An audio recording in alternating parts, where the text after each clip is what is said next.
Gələ görüm kimsən. Mənəm Tərxundur. Belə atlar olar. Ananın adı Bəzəri, oğlun adı Tərxun. Salam əleykum. Bax, mənim də cigərlərimə şotçuk qoydular axır. Nə qədər hava yazır. Hələ bugün qoyublar. 5 may yükləmişəm. Görüm neçə gün nəfəs ala biləcəm.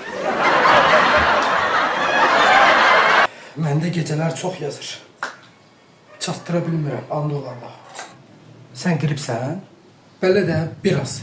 Oo, sənin cigərlərin çox hava yazacaq. Ağır nəfəs alırsan, tez-tez özü də düzdür. Hə. Ay sağ ol, ağır nəfəs alırsan, şotçukda öz işini görür orada. Hə, bir də çalış, öskürmə. Çox yazır öskürəndə.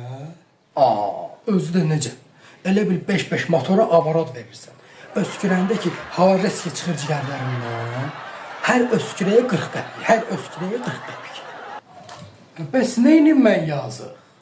Hə, bax bir də səbirzad götürməyə, o lap divaynoy yazır. Of.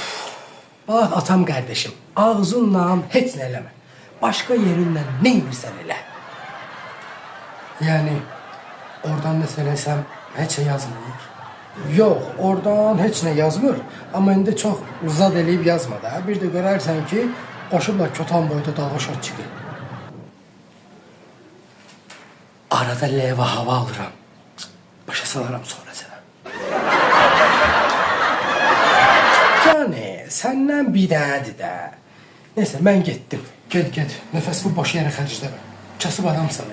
Get. Düz deyirsən, atam qardeşim, düz deyirsən.